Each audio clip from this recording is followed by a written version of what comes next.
I allegedly cheated on my boyfriend by assuming the relationship was over. Can I fix this? So basically it's as it says in the title. I was together with Derek for a year. We always went out to parties, clubs, drinking, and all those things. At some point, I don't know, I just grew tired of the whole party scene and other stuff all the time. I will admit it was partially due to my father constantly in my ear about me starting to take life seriously, etc. So yeah, I quit that lifestyle, and went to college on my parents' dime. Derek did not like that. Suddenly you're not the same person, you think you're better than us, come on babe, screw that, let's go out, constantly. Soon enough we no longer went on dates, and he no longer invited me anywhere because I had a morality stick up my butt that's constantly judging them. He was constantly discouraging me and just dragging me down. I should have broken up with him, but I thought I was in love and kept trying to make it work. Anyway, he started getting short with me through texts. Stopped visiting. Stopped calling. Ignoring me. Until it was 3 months since I even saw him, or we had any kind of interaction. I just assumed that meant we were over. So yeah, I met a cute guy a few weeks later that asked me out and I said yes. We're together for 2 months now. So a few days ago, Derek shows up at my apartment out of nowhere and starts berating and insulting me. Saying a friend saw me with another guy and showing me pics of us kissing. It was a nasty argument before he left. Then he left and blasted me on Facebook and Insta for being a cheating bitch and more. I felt I didn't do anything wrong, until a friend of mine pointed out it was my own fault for assuming things. Gave me the whole S plus you plus and plus me speech about assuming things. Keep in mind that Derek and I haven't even spoken in over 5 months at this point. Some friends and others have started looking at me differently. I've never considered myself a cheater, but I guess I am. Current BF still hasn't ran off but we still have to talk. How can I fix this? Comment. Nah man, if someone doesn't talk to you or see you for 3 months they've abandoned the relationship.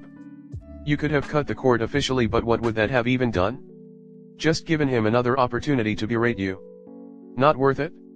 It doesn't matter what he thinks or what his friends think. I guess it matters what your friends think, but if they're on his side when it's clear he essentially broke up with you months ago, then they aren't really your friends. You tell them he cut you off and for 3 months you heard nothing. Your last interactions were him telling you off for not going out and partying. The relationship was over and you moved on. Now suddenly, because he found out, you were seeing someone, he shows up. 5 months after your last interaction. The guy is a moron for thinking you were still together without any communication. He ghosted you for months, he didn't deserve the dignity of a formal breakup. Note that your apparently pretty shitty friends are happy to ignore that part of it. After all, your ex was also playing the S plus you plus and plus me game that he could ignore you for months and you wouldn't move on. You've changed your life. You no longer wanted to be like your ex. So maybe with that it means cutting off a lot of your mutuals who seem pretty happy to take a swing at you even though you were also screwed over. Just be real with your BF. My ex ghosted me for months. We didn't formally break up, but when you asked me out, in my mind it wasn't even a question to say yes. My ex is framing himself as the victim now. I'm laying this out to you because I want to be upfront and discuss it. If you had no contact for 3 months and he ghosted you, were done. I don't have social media, but post that he ghosted you for 3 months, wouldn't return calls or texts, he broke up with me and didn't have the balls to tells me. Dude sounds like a massive loser. He ghosted you for 5 months and then gets mad that you moved on? Your friend who said it was your fault sounds like an idiot. You could call him on his idiocy on social media yourself. One way might be by seeing who liked/commented on his posts and menting them the truth, only if they are mutual friends. Frame as you don't want to air your stuff like he did, but you do want that person to hear your POV. Derek is a nut job. He tried to manipulate and control you, he tried to sabotage your studies, he ghosted you, and now he's on a smear campaign. At this point, he's a stalker. Your friend who said it's your fault for assuming things is not a friend. You had been ghosted for 3 months before you started seeing anyone else, and 5 months before Derek noticed and decided to start harassing you. Tell Derek directly that he broke up with you when he ghosted you 5 months ago and you have no interest in getting back together. Tell him, in so many words, in writing, to leave you alone. Don't argue with him, just tell him. If he continues to harass you, tell him again, 2 more times, and then go to the police with your written evidence of telling him to leave you alone. They might not do anything, but it will start a paper trail. Go to the school's Women's Resource Center and talk to them about what you can do to protect yourself from him. Just to be super clear here, you did nothing wrong. You are not a cheater. You have an unstable, controlling ex-boyfriend who is now stalking and harassing you. Did he go on a 5-month bender and just forgot you existed until he sobered up and saw a picture of you with your new boyfriend? Was he kidnapped or imprisoned and just managed to escape? Did he have amnesia and just got his memory back? He is batshit to think you would just wait around until he decided to grace you with his presence or communication. You didn't cheat, but you dodged a bullet. Story 2. Me and spouse, can our marriage recover from a single tragic incident?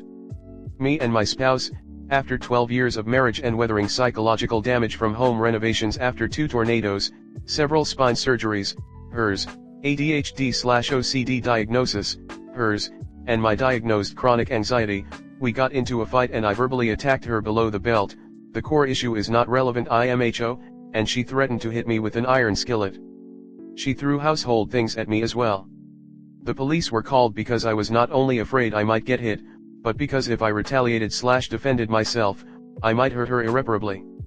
I tried to undo and tell them not to come, but they came anyway because spousal abuse is what it is. Involving police was a huge mistake.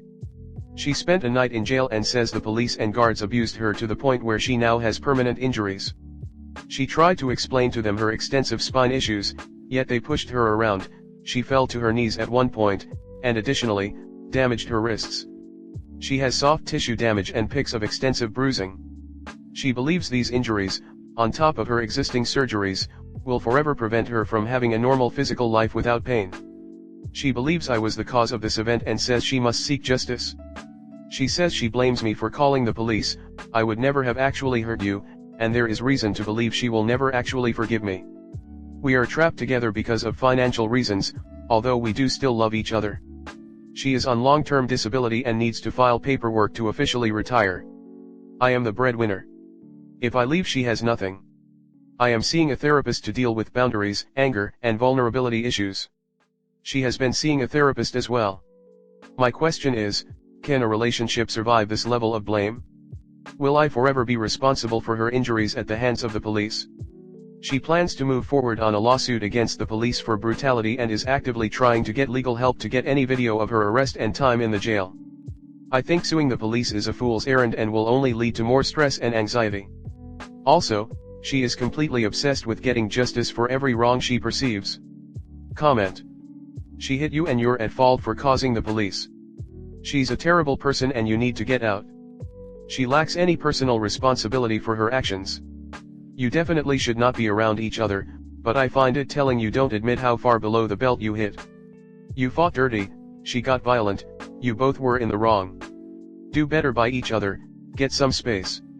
You are living with a person who made you fear for your life, feeds you phobias and anxiety, and guilt trip you for trying to protect yourself. Do you really need to be with her? Does she really loves you, or she loves money you bring and her clutter? The odds are not in your favor.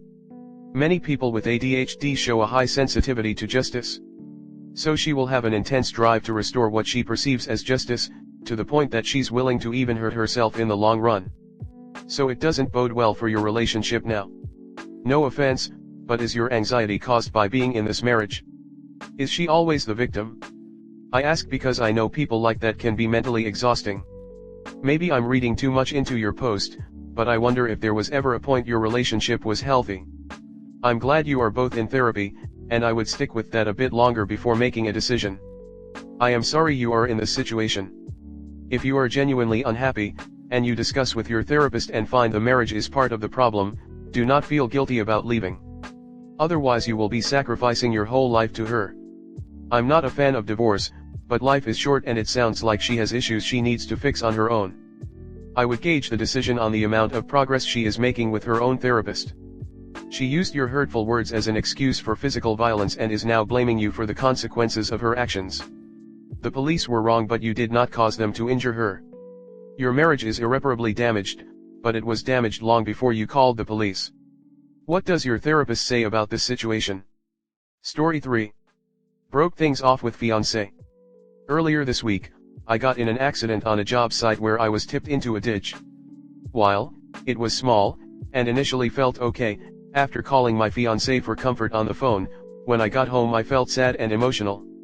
I was waiting for my fiancé to comfort me, and when he got home I asked for a hug, but he said no, he's busy working. Finally, after hours of laying around, he comes to bed only to sleep. I tried talking about a couple of different things, not the incident, and then asked to cuddle. He said, "Why don't you cuddle me?" And I didn't want to.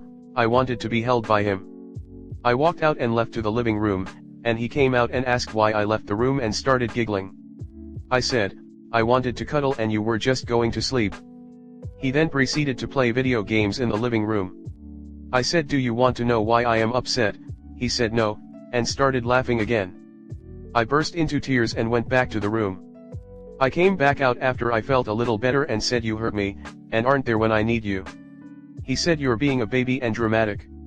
I already talked to you about what happened today and everything is fine. It's not a big deal. Nobody wants to see that shit." I said, "I can't help but have emotions and cry, that's who I am." He said, "Go to the room and cry then, I don't want to see this."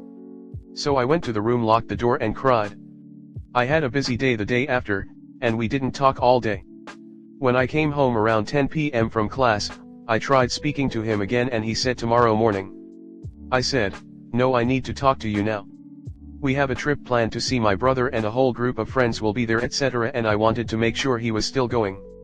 He said he made his mind up the night of our fight that he's not going. Also said he tried to come back to the room in the middle of the night and was upset I locked the door. He said, "You say I don't care for you, but you're so selfish. We have bigger fish to fry and I am dealing with bigger stuff than to hear you cry all day. I comforted you in the morning and I was trying to do so, but you left the room when we were cuddling."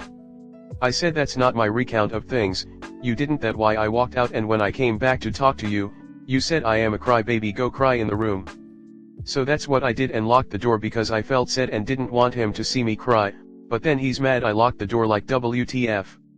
I said, "You're being disrespectful," and he said, "That's the point, you don't appreciate what I do for you. So I am not going." I said, "Fine, I am done. If we can't have a conversation and communicate things without name calling, and making me feel like shit, I can't do this anymore. It's not a game and you made a promise to go. If you're not going, I'm done." He said I am petty for breaking up with him over him not going, and it shows my true colors. He said I am using that as a plea to get him to come with me. At this point I have nothing to say. To me it's much bigger than that. It's the fact that he treated me that way when I wanted/needed to support. Now I am wondering if I am being dramatic or unreasonable from breaking up. I feel like kind of an asshole, and giving up too quick, but at the same time I feel like it had to be done. He disregarded my emotions. I would rather have to be now than with something worse in the future. I am just scared and embarrassed now that I did this, because what now, we were engaged. I will be gone from this evening to Sunday, then have to go to Austin for work on Tuesday. We planned a trip to Disney for next weekend, but maybe I'll cancel or go myself. I don't know. I don't want to tell my friends or family about this yet. Is what happened normal behavior? Comment. There's no real advice to give here. How he addressed you is not how you address your significant other, or any human being. It's natural to console people who are sad, even strangers. To ask somebody to go to another room cause you don't want to see crying is subhuman. On another note, I don't believe this happened out of the blue. These posts always say how the person was great in general, but then this happened. If that was his reaction to you crying, there had to have been signs earlier. He's a huge and does not deserve you. He does not give a shit about you or your feelings. You did the right thing to rid yourself of this toxicity in your life. Lean on your friends and family at this time. Very soon you will be happy again, in part due to getting rid of this trash that's been in your life. Talk to your family and friends. You are going to need them for support. Your fiancé is there is no point to console you in the morning after you've worked through your feelings on your own. This doesn't bode well for the future. He'll always abandon you and your feelings and then gaslight you into believing you're somehow at fault. Don't marry him unless he can 100% prove to you that he will be there and not try to continue to manipulate how you should be feeling. From him, no. From you, completely logical and emotionally in line with his behavior. He's manipulating you and you're letting it get to you. You are assuming he's reasonable and that if he's upset with you then he must be right because he's reasonable. He's not, and he's rude and you dodged a tank round. Good lord, even when after you told him you were done he still tried guilt tripping you. He said I am petty for breaking up with him over him not going, and it shows my true colors. The irony is off the charts, he's literally the one showing you his true colors. This dude sounds immature and egotistical. It is not normal behavior for someone that you are supposed to be dedicating till death do us part. You actually are doing the right things for you. What an ass he is.